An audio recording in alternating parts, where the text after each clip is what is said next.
This is a beginner's wine making video for those that are just getting started. It's kind of an FYI because I don't want you to go through the same thing I did. I hadn't been making wine very long. I'm not really sure how long, a couple of months, whatever. And this is a funny story. Hang in there. It's not boring. It gets better. Um, God, I don't remember what year it was, 15, 17 years ago. Anyway, when I first started making homemade wine, that a buddy talked me into doing, and he showed me what he knew, and I have learned a lot since then. Now I know how to clear it up, add oak wood or whatever kind of wood to it to give it the flavors. I mean, I know all that now. Back then, I didn't. I just knew how to cook it. Well, I call it cooking, but it's really called fermenting. I knew how to pour the shit together, ferment it. 2 weeks later, you got wine.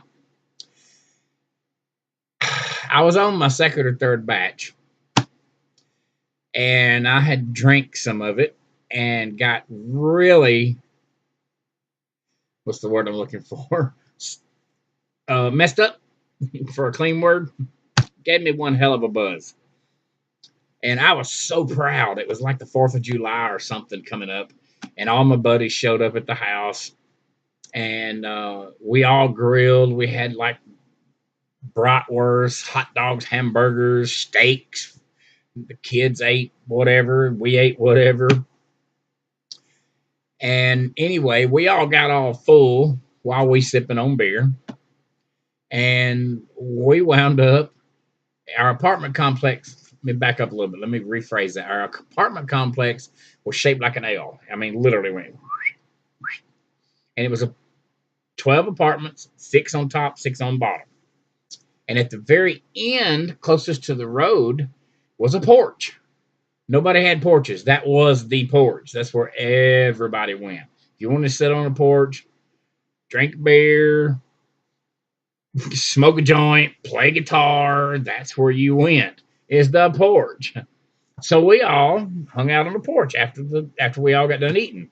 The wife wasn't too interested in the partying, and the kids was tired, so they all went to bed. Thank God. We just did our thing.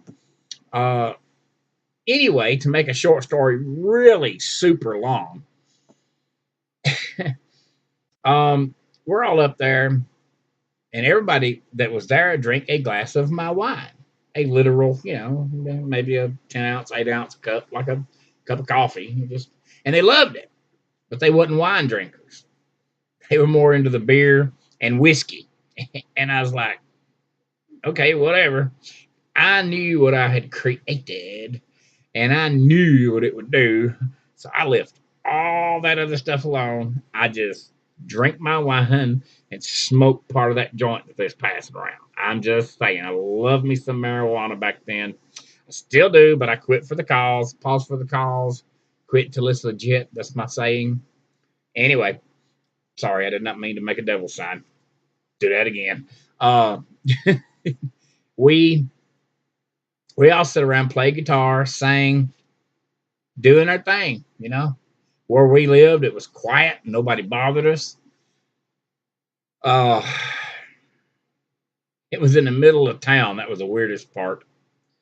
I used to love getting a glass of wine and me and the wife walk around town because there was bars everywhere. You'd go in here and shoot pool or go in here and sit down and have a beer or whatever. So we just walk around town. I'd have my wine, and my wife didn't drink at the time. And when I say at the time I was married, let me rephrase that again. My wife didn't drink at the time. She still don't drink. At the time we were married, we were doing this, and she didn't drink.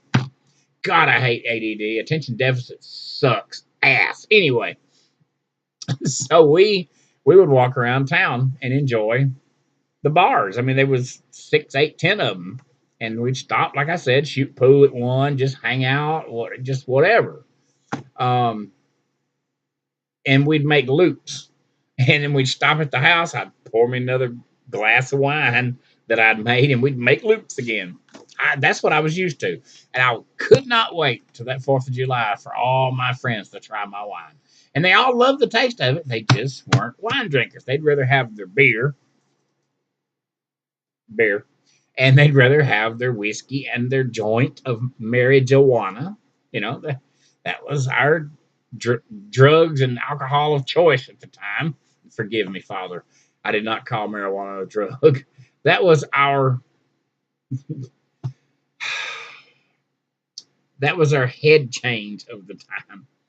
Anyway, let me back up a little bit. Anyway, we were on the porch chilling, and nobody was drinking my wine but me. Well, the wife, I went in to get another beer or get another glass of wine. Yeah, get another glass of wine. And the house smelled so good. It smelled sweet like bread. And I asked her, I was like, "What are you cooking? What is that?" And she said, "I'm making cookies for all of us." And I'm like, "Cool. Cool. We're smoking weed. We got the munchies anyway. That's great." She knew me well.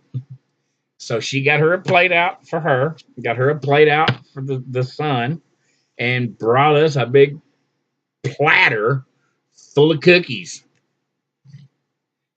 And if she's watching this, she's gonna, if she's drinking Mountain Dew, she's gonna snort it out her nose because she remembers it. I'm sure it was funny. Everybody grabbed a sugar cookie. By the way, they were sugar cookies, not just chocolate chip or something. Sugar cookies. Well, the thing I didn't know back then that I have learned years after that, I learned right there and figured it out years later, that I wasn't letting my wine rest long enough. I'd cook it a week, week and a half, maybe 2 weeks till it quit bubbling, and I'd pour it off and drink it, which was fine. It works that way. A little bitter taste because of all the yeast still left in it.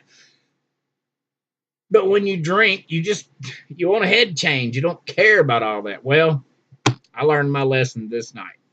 Everybody was out there. We all got sugar cookies. We passed them around, and I ate one or two sugar cookies. And the next thing I know, my stomach went to rumbling, and I felt weird.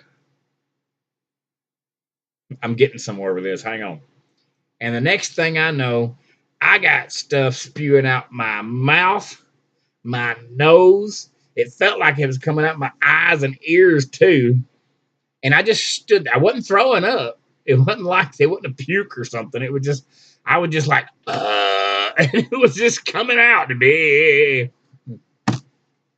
At the time, it sucked ass. Of course, everybody on the porch we was playing guitars with, and all the neighbors that was there, they all laughed their gas holes off at me because that was happening. And the wife said, "Are you okay?" I'm like, "Yeah, I'm fine." I don't know what's going on. Let me tell you what's going on. When you make homemade wine and it quits bubbling, you put that shit in the refrigerator for a few days and let it cool down to stop the yeast.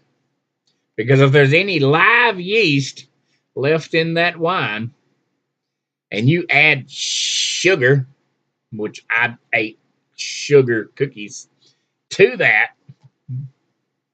it's like what did we used to do in school for science experiments? Vinegar and baking soda, the volcano. That's what was happening to me. That shit was spraying everywhere. Just, and I wasn't, like I said, I was not throwing up. It was like a volcano just coming up everywhere. And that might not be funny to you. And at the time, it wasn't funny to me because it scared me. I didn't know what the hell was going on. All I knew is shit was coming out, and I didn't know why. But I figured it out. So if you are a winemaker, that's what this whole video is about. If you are a winemaker, oh, excuse me, itch. If you are a winemaker, when it quits bubbling, put it in the refrigerator, let it cool off down to refrigeration, 35, 38 degrees, whatever it is, for a couple of days to kill the yeast that's still left in it. Because if you don't, and you screw up and drink or eat something sweet, you're going to know exactly what I'm talking about. You don't want to do it. I promise. You don't want to do it. But it was funny at the time anyway. This video is mainly for people that's never made wine or they're just getting into making wine. Wine is cool. I love making wine. I love making moonshine when I can. I've never made beer. That's my next project. I want to learn how. But if you're making wine, make sure the yeast is dead before you use sugar of any kind. Cup of coffee, Mountain Dew, Pepsi, any of that with sugar. Because when that sugar hits the wine in your stomach, the first thing it's going to do is start that yeast to going. And next thing you know, you got a volcano coming out your head, mouth, nose. Like I said, it felt like eyes, ears, everything. So I'm going to shut up now. I've been going 10 minutes and 35 seconds. So I'm going to shut up and just post this on YouTube. This is for the winemakers that are on YouTube. It's a hard lesson to learn. TYI, listen to this if you're just starting making homemade wine. Anyway, you are talking to and listening. Well, you are not talking to. Well, you might be. I don't know. You are listening to your hippie from Mississippi and your brother from another mother. And you know what? I love you, YouTube. God bless America.